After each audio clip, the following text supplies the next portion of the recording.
The following is a production of DallasCowboys.com and the Dallas Cowboys Football Club. How about them Cowboys? Yeah, go Cowboys! This is Mick Shots. Streaming live on DallasCowboys.com and the official Dallas Cowboys app. Now, here are Bill Jones, Everson Walls, and Mickey Spagnola. And live from the SWBC podcast studio here at the Star in Frisco, it's day number 3 of Cowboys Mandatory Minicamp here on Mick Shots. And here we are. And you just heard Cowboys head coach Mike McCarthy with the assembled media here on DallasCowboys.com. And anybody else here, Mickey? I think the players finished all their meetings with the individual coaches. The rookies might still be here. Rehab guys might be here. But there would be no practice today, and that was planned, by the way. Somebody's practicing. Somebody's a guy out there running. Everson wants to go run with that guy.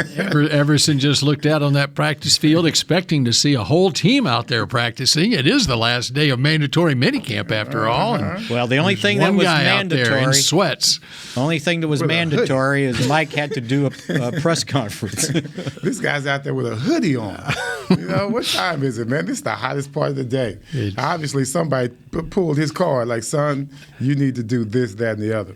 And he's like, okay. Or he might just be conscientious. No, that is not conscientious. That's insane.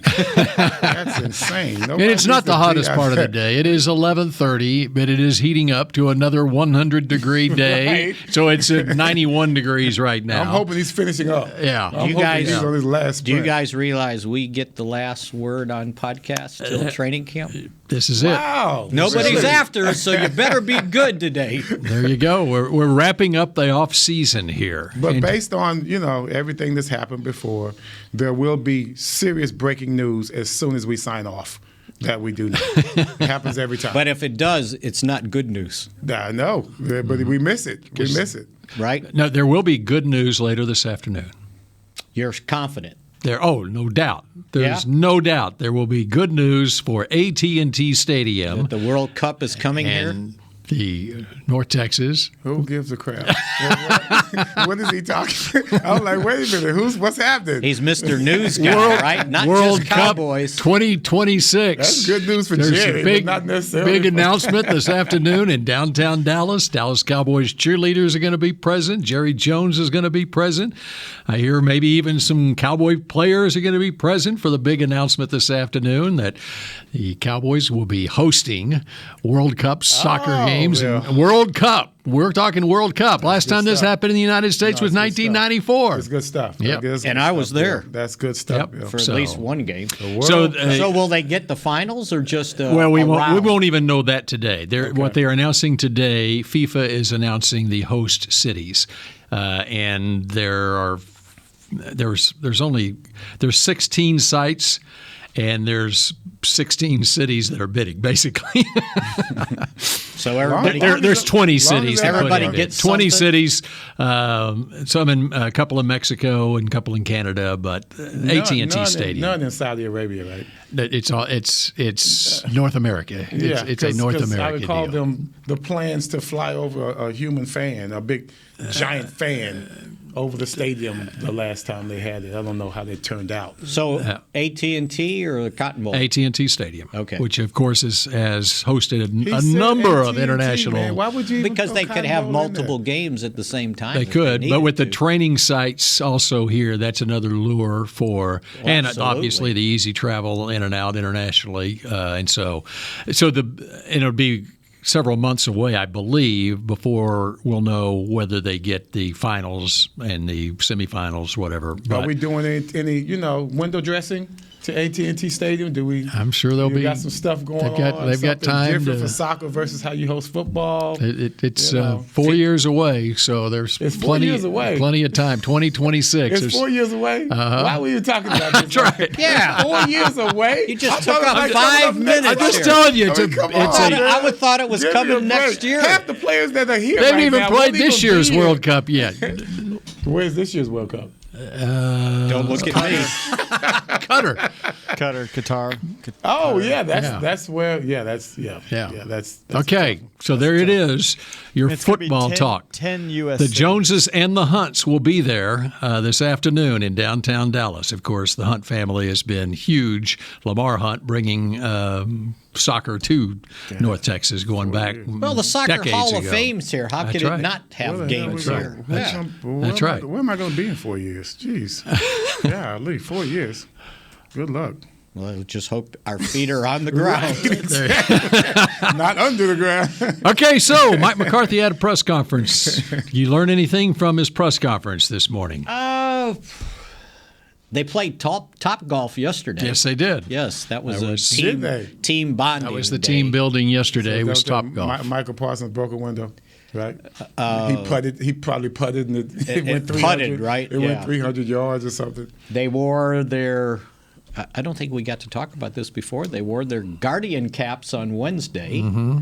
NFL officials were there officiating. That was on Tuesday. On Tuesday. Yeah. I said Wednesday. Yeah, Tuesday. Officiating the practice. Which was the lone practice of this mandatory minicamp. Right. So a big a concession by Dalton Schultz to show up for all this. Yes, right? thank you, Dalton. Although I'll guarantee it was a prearranged agreement that, he's going to be here. He'll go to the meetings. He'll do individual drills, but no 7-on-7 or 11-on-11. That'll show him. And avoid the fine. We ain't That'll going show. out there, so you can't find me, right? I'm here. I still don't think that's going to turn out to be anything major. For his sake, I hope he gets a long-term deal, something that both teams can live with.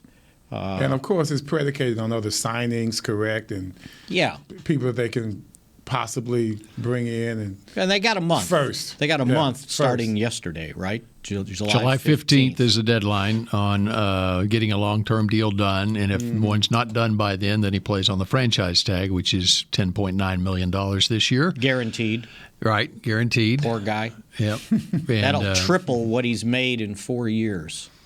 Hey, get out In the of that man's pocket. No, I'm We're saying. talking about what it came up to be. If he balled out last year, then he wants his salary to reflect that. And the based on Cowboys the want salaries to of his do a peers. long-term deal because it'll reduce his cap hit. Yeah, but don't say up there. Oh well, I'm sure he'll be happy. Well, at least some people are out there they're homeless. And he should be happy with it. Come on, man. Don't be that dude. Don't be that guy. I don't think I said that. Well, did you I? kind of sounded like that. No, I just said I think that was in your head. That's what I heard. I don't know. He's fixing to make more money than he's ever made in his life in 1 year. You sound like his grandfather. Or something. Well, I'm old enough to be his grandfather. But if something can be So done, are you. But Mickey, imagine what he's fixing to make if something can be done before July 15th on a long-term contract. Yeah, because they'll That's give the him. comparison. He will still make $11 million this year, but he'll get it, most of it, up front, and you'll guarantee money down the line. You see what Robert Quinn's doing in Chicago? Sitting out. He didn't go to the mini camp. Right. And it's like, well, you just signed a 5-year, $70 million deal. What could you be unhappy with? Well, the guaranteed money just ran out. He's got 3 more years on his contract, but there's no more guarantees. So he got his signing bonus, right? But I'm sure he's looking at it as like, oh, I need some guarantees, sort of the Aaron Donald. So he just wants him ploy. to just restructure. And he set the Bears' single-season sack record at 18.5 last year. Remember when he came That here? is a lot of He came sacks. here on a 1-year deal, right, to kind of prove it. And now he turned it into a $70 million deal and ends up with 18.5 sacks last year. And he's 32 years old now. Right. So, but his saving grace is his dead money, if they should decide to move away from him, is $12 million. So they're not going to do that. 18.5. But there's sacks. been rumors in Chicago. There was trade rumors. And it's like, okay, well, I'd hate to leave Chicago too. I like did. Chicago. I like I did. Chicago. So anyway, Mike McCarthy, you asked me. So they got in all their installs. They're going to be guys are free for 5 weeks, which this is kind of, to me, it's the coaches hold your breath 5 weeks, right? No one does anything stupid because they've got unstructured time. He was asked about Zeke. He said the biggest thing with Zeke right now is he's healthy. They'll have some guys still rehabbing when they get to training camp, so they leave July 25th. I would imagine Michael Gallup's still rehabbing. Damone Clark is still rehabbing. Jabril Cox will still be rehabbing. Is Zeke on that list?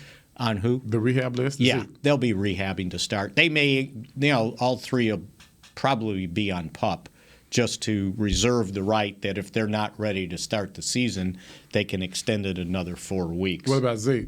Zeke's good to go. He's good. He looks good. Okay. I mean, he looks he quick. He just has to looks keep fast. him away from his knees, stay man. Healthy. Because he looked great in training camp last year. Yeah, he did. And as soon as that knee got hit, and he didn't want to complain about it. So, we're all criticizing him for not being what he used to be. Right. But he's playing on a bad knee. One of the things won't complain about. And it's a injury that a lot of football players don't suffer, posterior cruciate ligament sprain. Usually it's the ACL, MCL, something like that. Kelvin Joseph was here, but he was rehabbing.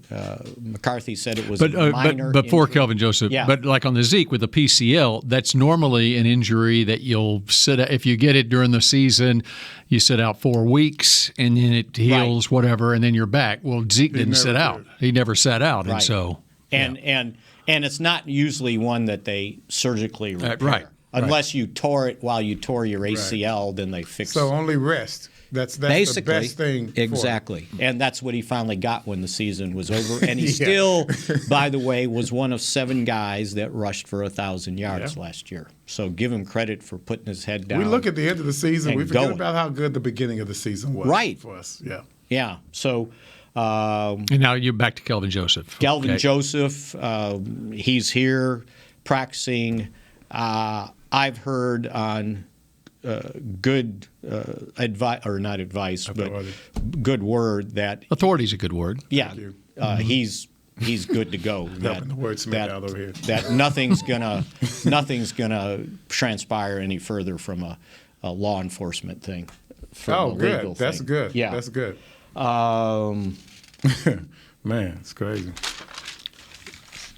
Training camp starts. Got 4 days of ramp up. So basically 4 mini camp practices before they do much, and only an hour on the field for those and with days off mixed in, then it's basically a weekend before he's going to do 4 straight. He said before they get a day off, and then when they get the pads on, it's 3 days of But it's okay. You travel on the 25th, and then you're not on the field until like the 27th. 27th. So now you're already 3 days in, and now you got 4 days of that. Now you're to August 1st. Next thing you know, your day off on August 1st. August 2nd is your first time when you have pads on. And before you know it, they're going to Denver to practice with the Broncos. I think we had pads on in the offseason. Yeah. Wouldn't be surprised. Oh, and by the way, they practiced with their Guardian caps on Tuesday, these little cushion things they put over their helmets. Okay. The offensive, defensive linemen, linebackers, and tight ends. So the guys that would be more susceptible to getting their helmets hit. So the we have the helmets on, and then you got this cushion protect over the helmet. So No. the helmet protects you. No, and then there's a cushion Then over there's a the cushion helmet. to protect the helmet. Right, Guardian caps they're called. You guard the helmet. They look like white waffles. And the company that makes it, it's called Guardian. That lets you know our helmets on what the crap. Guardian. Well, yeah. That's what it lets you know. They contend that the cap, which they have to wear in practices through the second preseason game, will cut down on the contact 33%. They're going to wear it in games? That part, I don't remember that part. But I mean through the practices. In practice through. Yeah. I don't know if they're going to wear them in the games or not. Well, just the way you phrase that through the second preseason game. It would have In to come practices. with, it have to come with a logo. Yeah, right. They want A to big see the G, logo. a big They want G to on see the them. logo. No, we got to have the star, right? We got to have. You know, I heard this morning, in fact, on a radio station in Oklahoma, Pat Jones, former NFL coach, he was talking about supply chain issues as far as the helmet manufacturers are concerned. Lord. Here we go. At all levels, the teams from high school, college up, maybe not so much at the NFL level because you've got you got your priorities helmet usually already, right? Yeah. But there's supply chain issues getting helmets shipped to particularly high schools around the country, whatever. He mentioned having because there's only two. He said there's only two helmet manufacturers these days, whereas they got out of the business. A lot of the companies did. Is it like Rydell and can't remember the other one. Yeah, because now they get sued if somebody suffers a concussion. So they got out of the business. You mentioned putting a logo on the Guardian caps. It reminds me back when Jerry got here. And they were basically selling all the marketing stuff. And we used to joke around. I said, in about 2 years, they're going to go out there and on the back of Nate Newton, on his pants, it's going to say Kroger. Like a big billboard, right? Okay, we've gone 30-some years. It hasn't quite come to that yet. Well, you got to be big enough to have a good sign on your butt. Big K, right? Kitchen. Yeah, the kitchen. That's exactly right. Let me see what else I got here for you. They had the NFL officials were here for practice on Tuesday, and there was a bunch of flags flying. That's not a good sign. Coming off the season they had last year. False starts and encroachment and things like that. I think maybe the cap made them go forward, right? It was heavy. But the NFL officials are here, and Mike said it was really good to interact with those guys. I don't know about that. They'll be able to have them. The way things ended up this year. Yeah, right. Well, that came up at the end, and McCarthy basically, he goes, wait a minute, we're not talking about that last play. I'm going on vacation, and I don't need any phone calls from what I said right here. Hey, it's not just that play. But he bit his tongue because I was watching how they were doing that, and the umpire was behind the line of scrimmage on the defensive side. And when the play finished, he was only 5 yards away from the ball, as opposed to 30. Right. And I don't know why that keeps coming up, like the Cowboys had to do something different. Just go watch the replay. That's all I got to tell you. And here comes that guy chugging along. It was ridiculous because in the playoff game... Was he there? No, I don't think he was. The playoff game. They brought him here. Yeah, right. That would be great. We need you to practice, right? And we're going to practice that scenario. Yeah. Really. In the playoff game, I think it was the next week, the Rams, when they were trying to clock the ball, the back judge came and spotted the ball. Right away. Except the back judge in the Cowboys game was on the goal line. 25 yards away. Me, don't think they didn't learn from that. And the umpire was slow to react. But other than that, they were still handing the ball to the center to spot it. And that umpire or the back judge came up, did that, and got out of the way. He didn't try to reposition it either, by the way, when they were practicing. Which was stupid. He moved it. That was just so stupid. And he even moved it up. He didn't move it back. He moved it up. Anyway. Yeah. What was one? You filled up a legal pad there. I did. Oh, I know. So when they practice like 2 minute and they got to, they want to clock the ball, they call it church clock. And it's like, why are they calling it we're working with a church clock? So I finally asked Mike when we walked off. He goes, not spotting the ball, getting down to stop the play. Okay. Right? And I go, why do you call it church clock? He goes, well, it's like church. You kneel. And he goes, so when we say church clock at the end of the play, you get down and kneel and end the play. I said, okay, I get it. They also have thunder.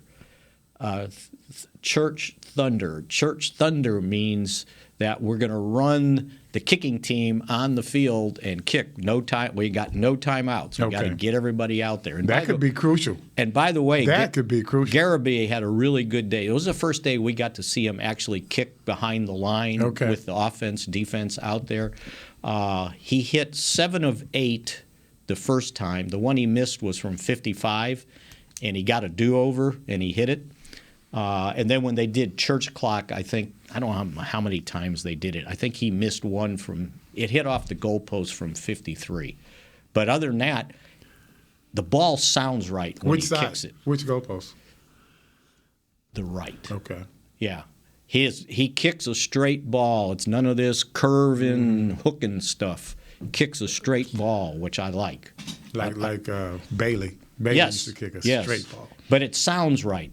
Steve Hoffman told me you can tell the guy's leg how the thud of the ball sounds when he kicks it. I didn't go with that. You're not still. I'm still not going with that. Indoors, it was thudding real good. So do you anticipate another kicker coming in? Well, they've got to. He can't. They'll wear his leg out if they don't have another kicker, right? And he needs some competition. Are you needs practicing? Some pressure. Yeah. I'm practicing my hold.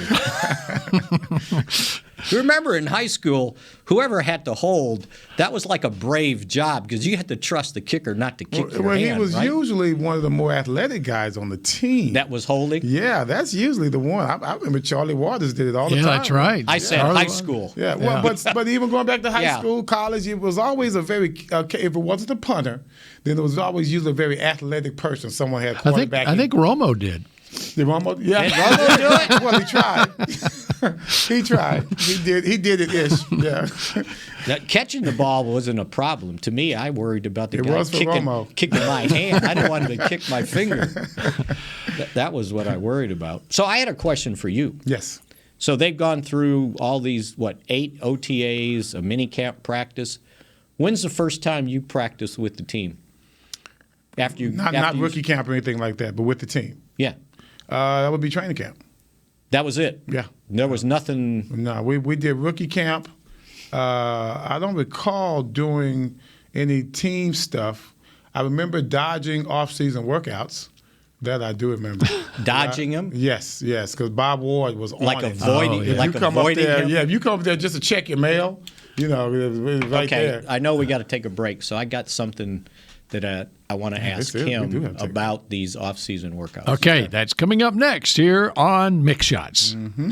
Brace yourself for an existential question. Has your butt been having enough fun lately? Have you been treating it well? Has it been going places? If not, then it's about time you start using SeatGeek. SeatGeek is the best way to get your butt tickets to live events. Just ask the thousands of other butts who have rated it the #1 ticketing app. So what are you waiting for? Download the app now or visit SeatGeek.com to get tickets to sports, concerts, and live events and make your butt happy. SeatGeek. Get your seat in a seat.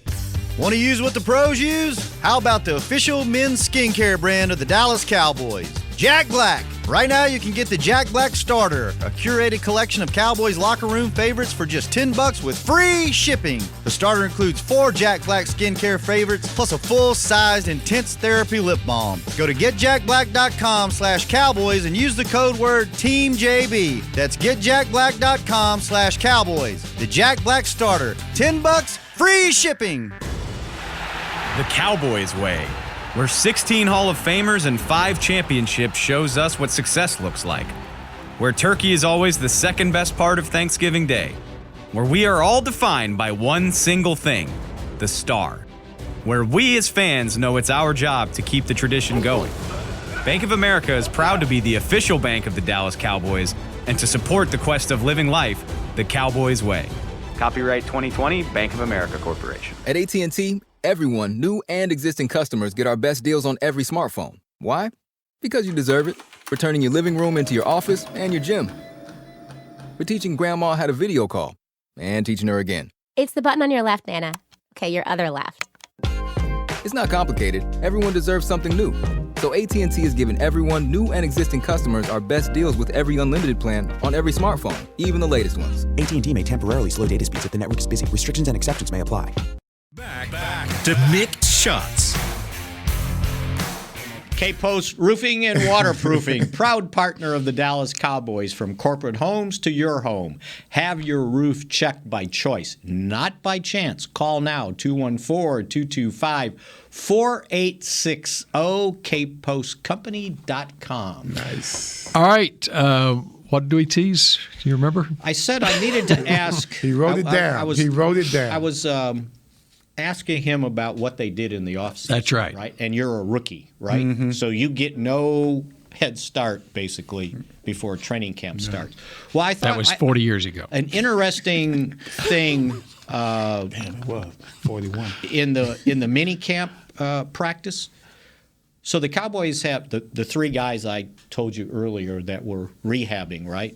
Well, they had a bunch of other guys, veterans, with nick, bruise, strain, I don't know, hamstrings.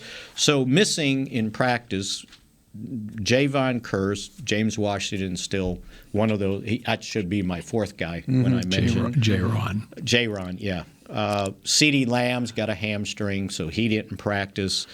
Hooker, hamstring, he didn't practice.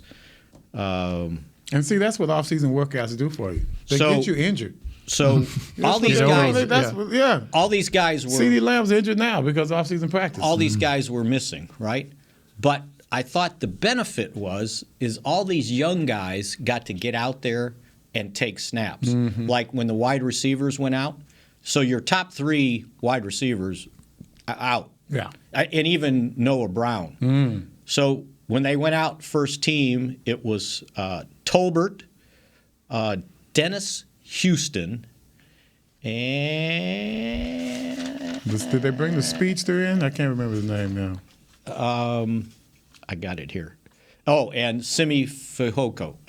Those were the three guys. So those guys got snaps with Dak that they never would have gotten, right? They would have been working at best with Cooper Rush and maybe Will Greer. So it was like, okay, you hated that those guys weren't out there, but then the safeties went out there, right?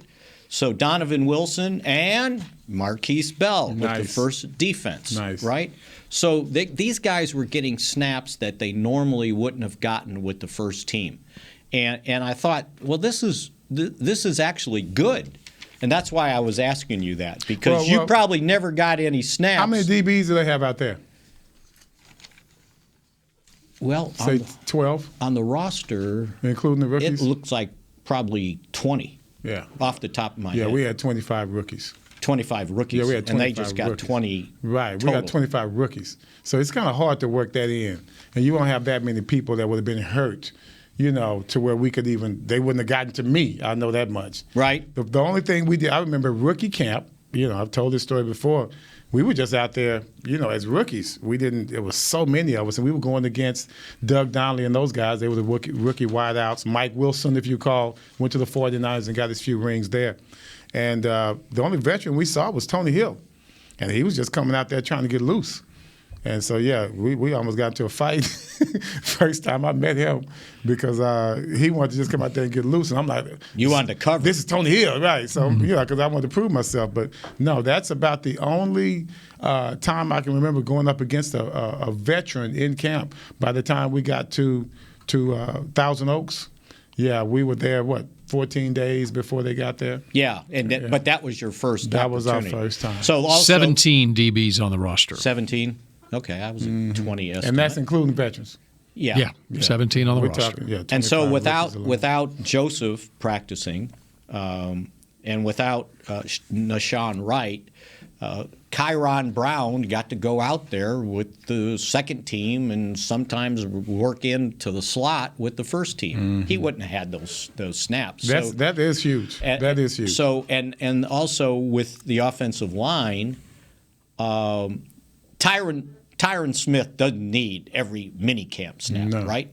So they would give him a couple, and then Tyler Smith would go to left tackle. And then when the second team offensive line went, he went to left guard. McGovern's still at left guard with the first team. Let me ask you this. Tyron. Are we doing anything to take precautions? Well, I think that was a precaution. Well, yeah, that's rest. I mean, strengthening up. Yeah, and I'm sure he is. I mean, I was told whatever he has with his back is non-surgical. It's like they just got to manage it. So let's not over-practice it, right? So Tyler Smith not only gets work at guard, but he, with the first team, work at at tackle too. He's the first. Is he the first one that comes in when Tyron's? All right. He has been. So- And then Let's Go is the guy that they're kind of grooming to try to do both, him and Josh Ball. All right, if everyone is healthy, first preseason game at Denver, what's your offensive line? Oh, I think it's what you think, and I think McGovern, if he doesn't All like right, let's go left to right. Tyron Smith. Okay. First team's not playing. Oh, the first team. Yeah, I was going to say First team, but I'm talking first preseason game. Who's going to trot out there with your first team offensive line? Meaning Tyron Smith's not out there. I bet they put Tyler Smith at left tackle, Connor McGovern at left guard, Biadish At center. at center. Let's say Martin's not there, and so who's playing right not guard? There, they've been using Brandon. Is it Brandon?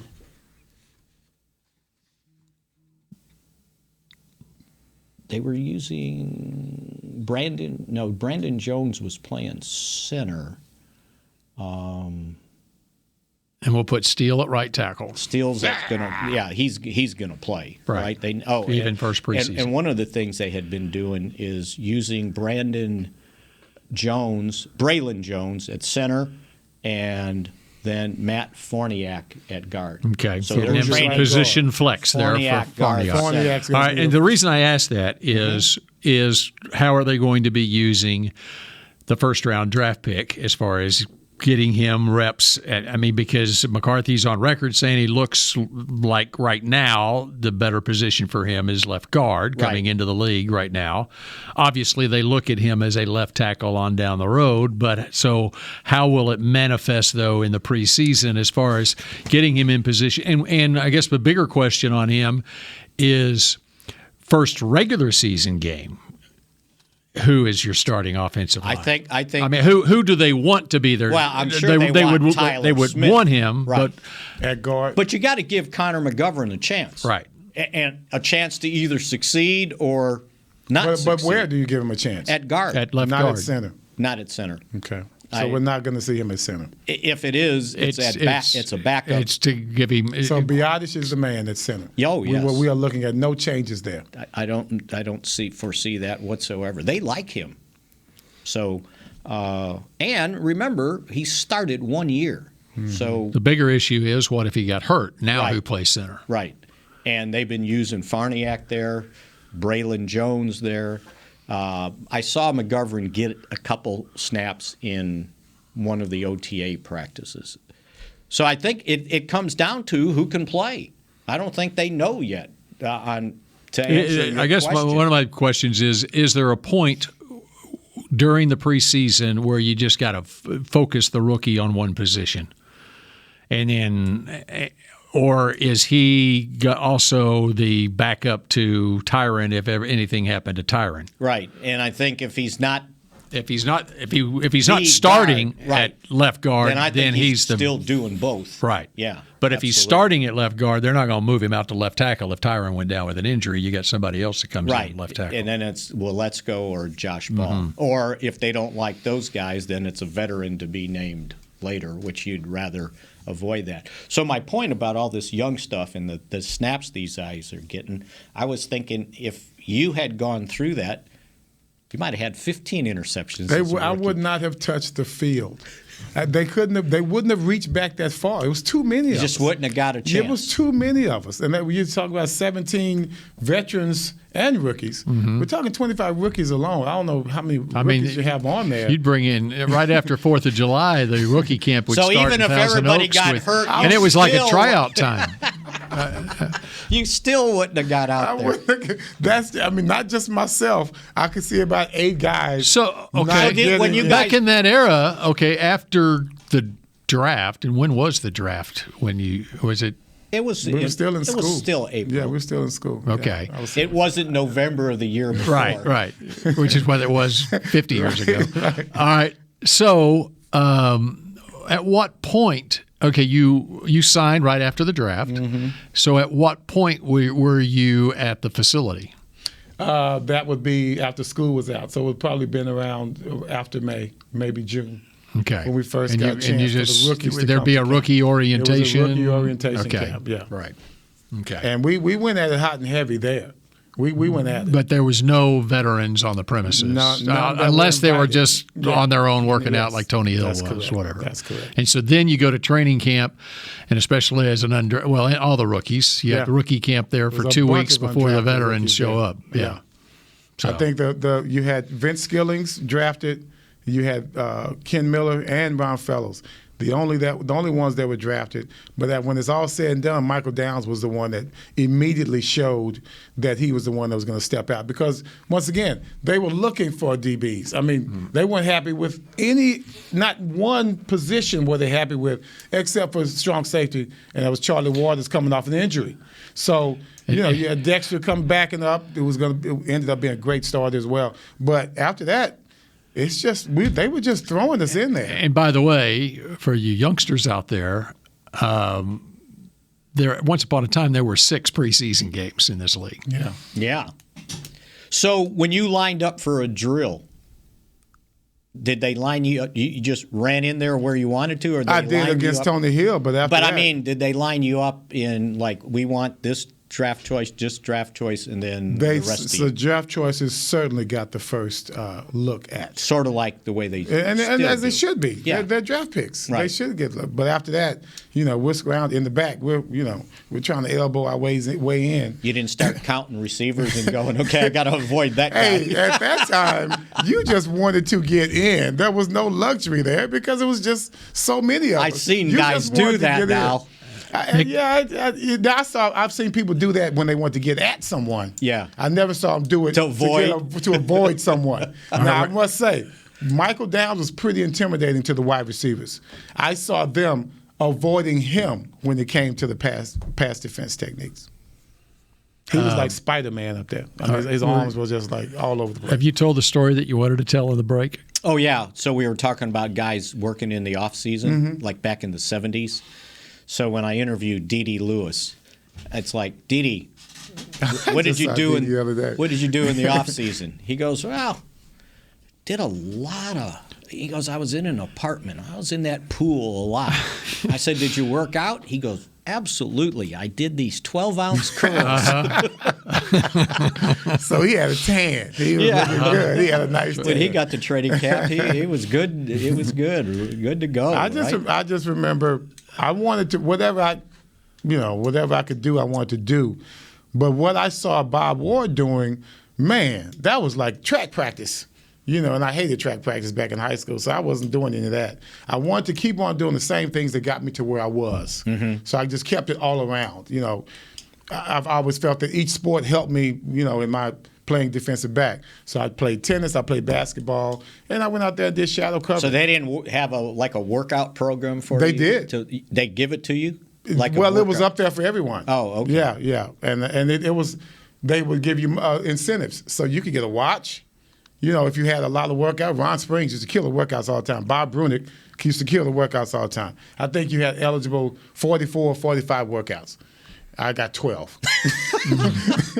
That was all I had. And I just went up there because I felt guilty. You know what I mean? I just wanted to see what's going on up there. But otherwise, I didn't want to do anything different. And at that time, I thought lifting weights, slowed you down, had you bulky and all of that. So you have all these misnomers that, I chose to fall back on so I wouldn't have to lift any. That's the way it was with me. And by the way, the quarterback rotation, so Dak, Cooper Rush, Will Greer, and then Ben DiNucci.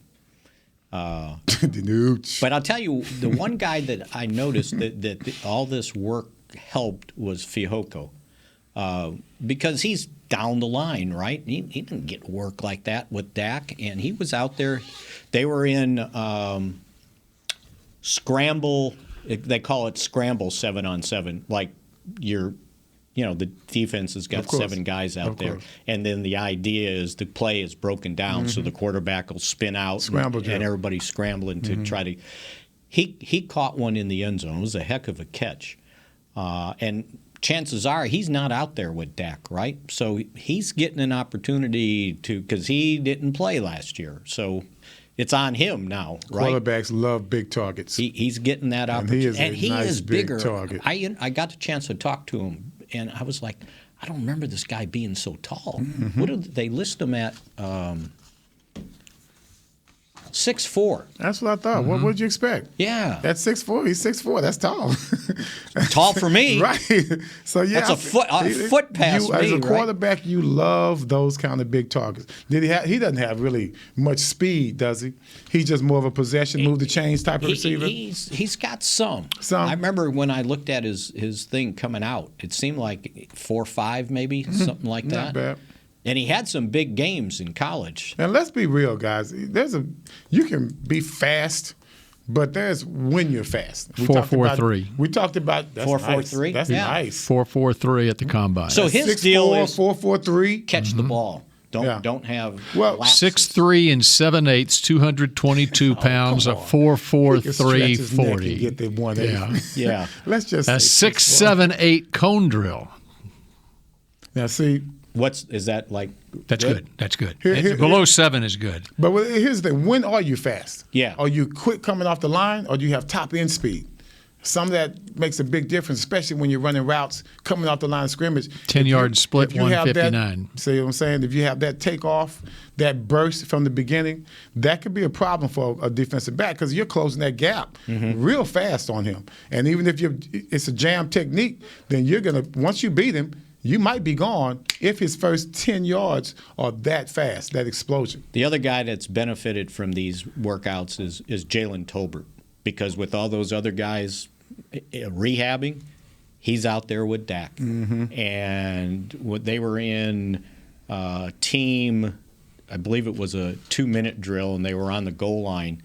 And he caught the touchdown pass on a real quick out. And you got to be precise on those. The ball was probably at the 2-yard line, so it's step out and touchdown. And even Dak talked about the amount of time he's got to spend working. This guy could be depending on how it plans out, the second receiver, third. As we start the season. Probably for sure, yeah. And the other thing I noticed at him, they had him catching punts, and he had no problems catching punts. You can tell if a guy's like, stutter stepping, right? And you know how CD does it. CD looks like he's a center fielder. He's just standing there and the ball comes to him. Yeah. Well, Tolbert had some of that same stuff. And so I'm sure you have to be able to judge that ball in the air. They would probably like to put CD back there still in a offensive return, like when they're punting inside their 20. Right. But to just go out and catch one, that was Cedric Wilson. So Tolbert looked like, and he was doing it indoors. And I think it's harder to catch in the Ford Center than it is with a blue sky. I agree. Because it's got all that other stuff up you got the big Tron up there, yeah. Can I present something else on Simi Fehoko? Yes. All right. He came out of Stanford, or he came out of high school, in Utah. He went on a Mormon mission trip. Yes. His freshman year at Stanford, his first after a 2-year LDS mission to Seoul, South Korea, he began his freshman season in 2018. And he only played in 4 games in 2018. 2019, 12 games, 1 start, 24 receptions. So he's now just really getting back into football playing. What happened in 2020? The pandemic hits. They only play 6 games in 2020. And he had a nice season. In 6 games, he had 37 receptions. And so he averaged 6 receptions a game. Now his rookie season, of course, he didn't play last year. So there's a lot of tread on that tire, And he is already was a late bloomer because of the Mormon mission trip and at Stanford, and finally got into playing whatever. And then I'm thinking that they didn't play a lot of football in Seoul, but maybe, I don't know. Couldn't find a quarterback. Yeah. And so, soccer. So anyway, and I guarantee you the scouts looked at it too when he's coming out. They see that athleticism. And so it'll be very interesting to see how he progresses, especially in the preseason this year, to see where he is. So that was like a redshirt year for him last year. Yep. And he's already had 3 redshirt years when he was at Stanford. Right. So, and if you count the COVID year, it was basically, he only got half a season then too. And All right. And he got no let me see. I make sure. 1, 2, 3, 1, 2. He got 5 snaps last year. 5 snaps. There you go. So he yeah. retained that year of eligibility. Yeah. Okay. Exactly. All right. When we come back here, it's our final segment of the off season. I got something else I want to bring up, too, by the way. He's going to bring that up when we come back. And because so many people are going to be listening to this very podcast over the next 5 weeks. 5 weeks to listen to it. Leading up. I want your picks to click in the preseason when we come back on Mick Shots. Before there was a draft, you could size up a cowboy by 3 simple factors: the crease in his hat, the bend of his brim, and his unbending attitude. A man's Stetson didn't just protect him from what life threw at him, it projected a rugged, unstoppable spirit. Stetson hats are still American-made with pride right here in Texas. They're still the unofficial crown of all self-respecting cowboys, and Stetson is proud to be on the field with America's team. Find a retailer nearest you at stetson.com/cowboys. Hi, I'm Clint Tillison with... And I'm Jay Novacek, and we're both with... United Ag and Turf, the official tractor provider of the Dallas Cowboys. So, if you need a tractor to bale some hay, a mower to cut some grass, or a gator to get some chores done... Get a John Deere at United Ag and Turf. And then, let's get to work. Hey, Jay, that's my line. Well, not today. Get to work with a John Deere tractor package that's just right for you and your budget. Visit UnitedAgAndTurf.com. There's nothing as unique as our eyes, which is why Essilor pioneers ways to make lenses as unique as you. Varilux for super sharp vision, Essential Blue for protection, and Crizal for freedom from glare. 3 cutting-edge solutions in a single unique lens. So whatever your needs, insist on Essilor. Visit your local Essilor experts and find the perfect lens for you. See more, do more, Essilor. New Dr. Pepper Zero Sugar. You deserve it. I do deserve that. You deserve decadent flavor without sugar, and a day at the beach without sand getting everywhere. And a relaxing bath that your children don't interrupt. I deserve all that? It's really just a visual metaphor for Dr. Pepper Zero Sugar. Everything you want, nothing you don't. A visual metaphor on the radio. I do deserve that. Dr. Pepper Zero Sugar. The zero you deserve is finally here. Back to Mick Shots. Whether you're watching from home or cheering in the stands, with Essilor lenses, you'll see every exciting play. Book an appointment at your local Essilor experts and find the perfect Essilor lens for you. See more, do more, Essilor. All right, we're into our final 13 minutes of Mick Shots for this offseason.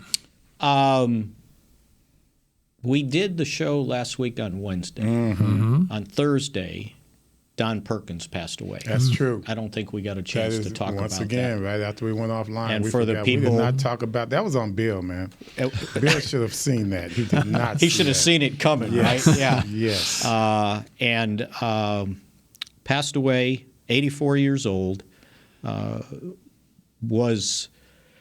He got to the Cowboys. This is pretty unique. Got to the Cowboys in 1960. The Cowboys did not have a draft in 1960 because the draft back in those days was held in November of the year before, so November of '59, and the Cowboys hadn't been granted the franchise until January. Wasn't even born yet. So what happened was Murchison signed Don Perkins out of the University of New Mexico to a personal services contract. And Baltimore drafted him in the 9th round. And the Cowboys traded a future 9th rounder to basically get his rights so they can use him as it. So he didn't play his rookie year. He fractured his 5th metatarsal early on. And so his first year was 1961. Made the Pro Bowl as a rookie and also was, I want to say, the Cowboys' offensive player of the year or whatever. Ended up playing 8 years for the Cowboys. And he moved back to Albuquerque. Yes. And became a state institution, and not just a football player, right? He worked for the government. He did all these things for kids. And I was fortunate the first time to meet him. In 2017, we went up there to do a Deep Blue documentary on him, and I got to do the interview. And I had never talked to him prior to that. I knew, and the story I wrote on Friday about him, and I wrote it back in 2017, was I knew Don Perkins, 43. I'd see it up on the Ring of Honor. But I never knew anything about him. And it was just, he was fascinating. His story was fascinating. He told me the story about in high school, everybody in the state of Iowa knew who he was, Waterloo, Iowa, right? And he gets a call from the University of New Mexico, and they want to bring him in. Former Buffalo head coach Marv Levy had been coaching at he had been coaching at Coe College somewhere in Iowa, and then he got hired in New Mexico as an assistant. And he said, "Hey, I know this great athlete. We need to bring him in." So Perkins goes, "Well, I got an offer." He goes, "I didn't think I was very good. I figured I'd go to Albuquerque. They'll cut me, and I'll work in a meat packing company plant or tractor plant, and I'll have a job." And he goes, "I go, and they didn't cut me." He goes, "Then the Cowboys drafted me," or he said they drafted him. He goes, "The Cowboys signed me," and I'm going, "Well, I'm not good enough to play in the NFL." He goes, "But they paid me $1,500, right?" He goes, "I took their money. I figured I'd go to training camp. They'll cut me. I'll come back to Albuquerque and find a job." And he goes, "And they didn't cut me." He kept waiting to get cut. Just a fascinating story. And Marv Levy, so when he started as a freshman, the dorms hadn't opened yet. He got there early, right? He's got nowhere to live. And we're talking Albuquerque wasn't like really integrated at that time. Marv Levy had him come and live at his house. Wow. And he goes, and that somewhat of a stir that this black guy was living in this neighborhood with a white man, right? And in New Mexico. In New Mexico, in Albuquerque. And everything turned out, right. He ended up getting into not only the Ring of Honor, but the University of New Mexico, whatever their Ring of Honor is. And when I went there at the stadium, they had 4 players, life-size pictures up on the stadium facade facing the outside. I didn't know the other 2 guys, but Brian Urlacher was the other one, and Don Perkins, right?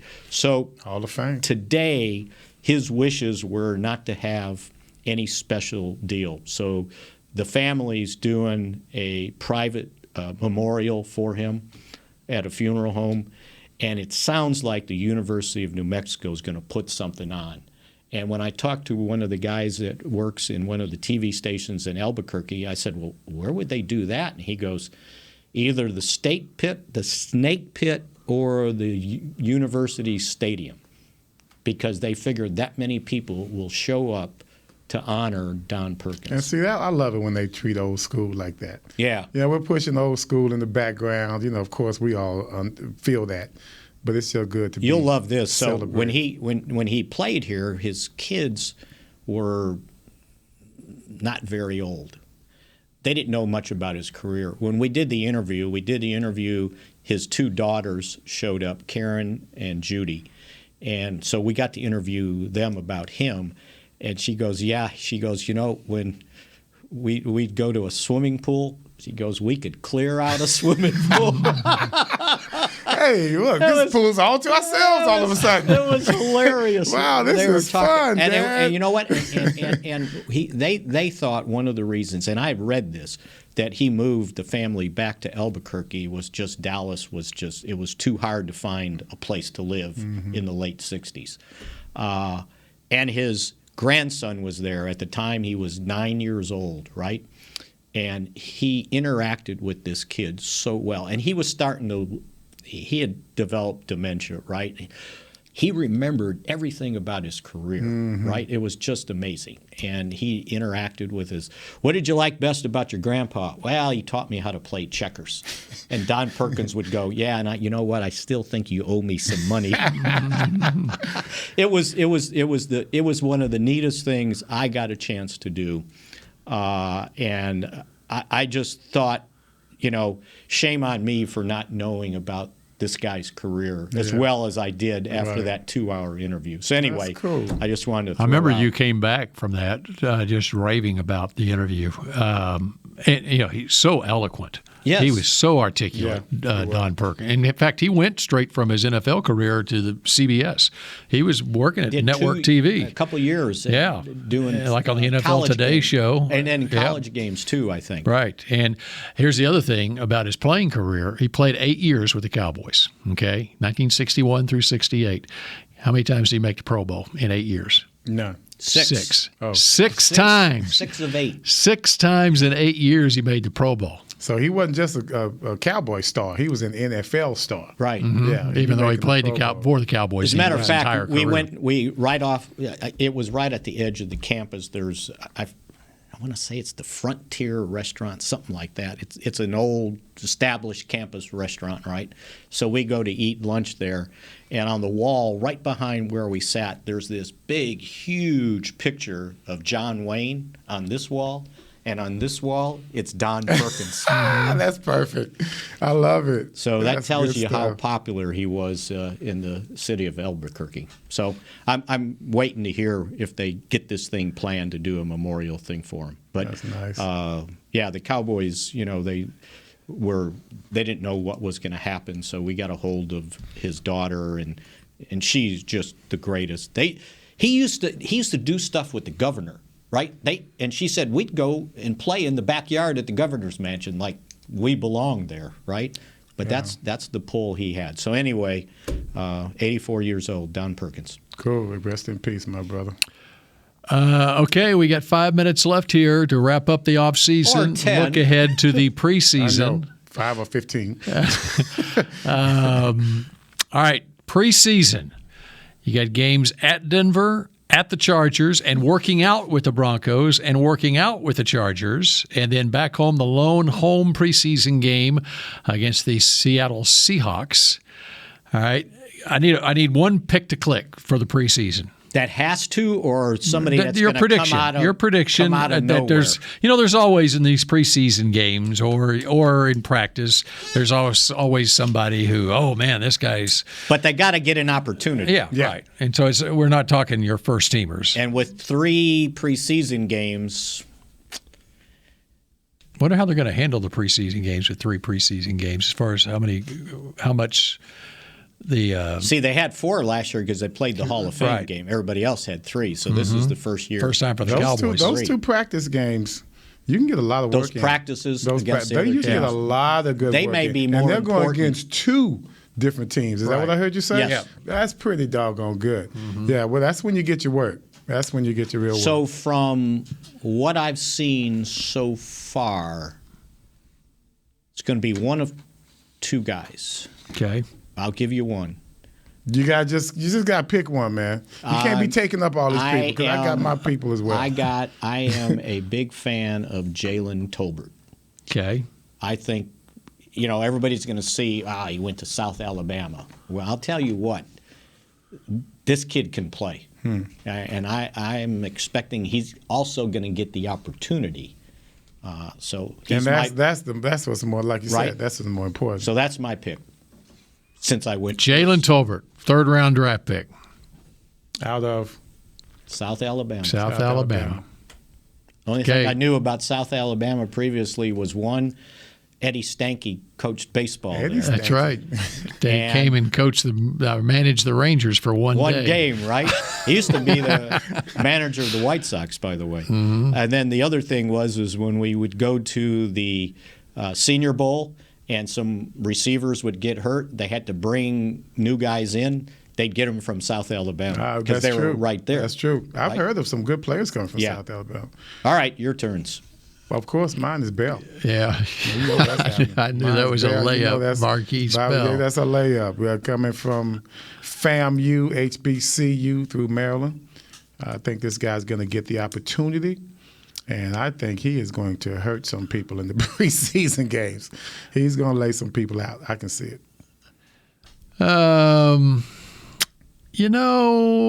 See if you pick my second choice. Oh. I won't pick your second choice. No, is he a rookie?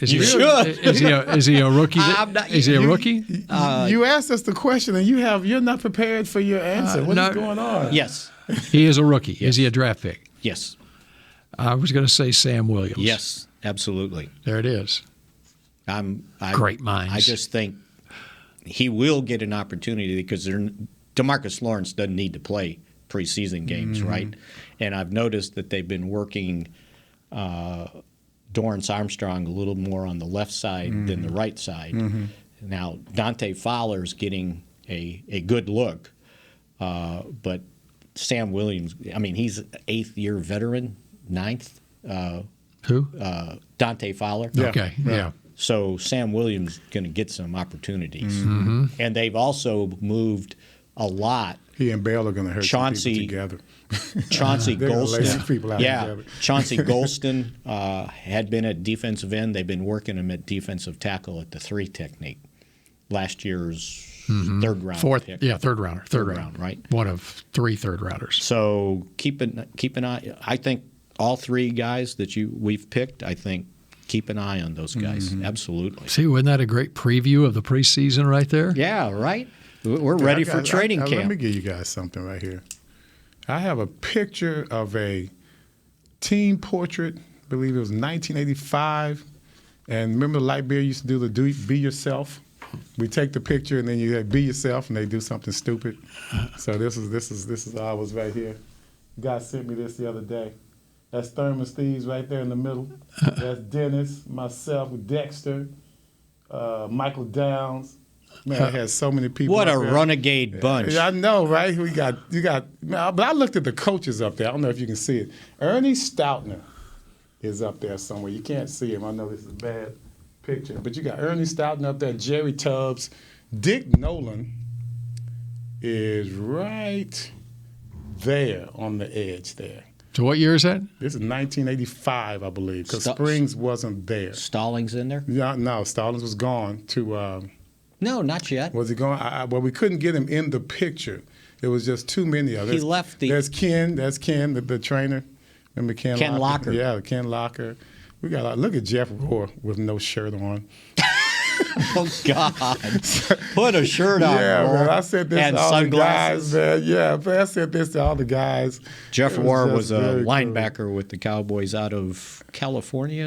Oh yeah, Was it Cal? Yeah, he's out of California. He's a California boy. Yeah. And there's the guy right there, Mark Tuinay, right there in the middle. That was the one that kind of got. And they still hadn't decided if he was a tackle or a defensive tackle. He's making at the that Pro point, Bowl, right? Yeah, no, at that time, yeah, they had, ended up making the Pro Bowl. And make the Pro Bowl. I thought Jeff Rohr went to Yale. Yale, okay. Yeah, but he's from Cali. Yeah, right. As a matter of fact, we came back from. It was a Sunday, and they cut him. And Sunday was the day off after a preseason game. So it was a kind of a half a day off for us, right? Yeah. So we used to, on the day off, go to Zuma Beach and then go eat at the Neptune's Net. It was a seafood place right on. Been there. I've been there. The 101 on the the PCH. Right. Right on the ocean. Right on the water. So we get back because we heard something happened with, well, maybe it was Rohr. I don't remember. But we got back, and in the parking lot of one of the players' dorms, here comes Rohr, and he stops because we needed to talk to him. He didn't stop for us. He stopped by the hose because he was going to wash down his truck. and it was all muddy. I don't know where he had taken it, right? And he didn't get cut. It was somebody else. Somebody else got cut. And we ran into him. Yeah. He was washing down his truck because he got cut after Jerry bought the team. Mm-hmm. Remember? He did a lot of people. Yeah, Michael Downs. Yep. He was the one they interviewed and at the racquetball courts, and he started singing the Beverly Hillbillies theme song. He was always outspoken. He didn't last very long. Jeff Rohr. Yeah. All right. Good one. On that note, that wraps wraps up the 2022 off season. California, here we come. Are you sad? Off season's over? What are you guys going to do with your time now? Oh, I'm going to do a lot with my time. Coming up here, interrupting my day. Got big plans. Got plans. All right. All right. It'll be here before you know it. Yes. Have a great summer, everybody, and we'll see you in Oxnard, California in late July. Go Cowboys. This has been a production of DallasCowboys.com and the Dallas Cowboys Football Club. How about this, Cowboys? Yeah!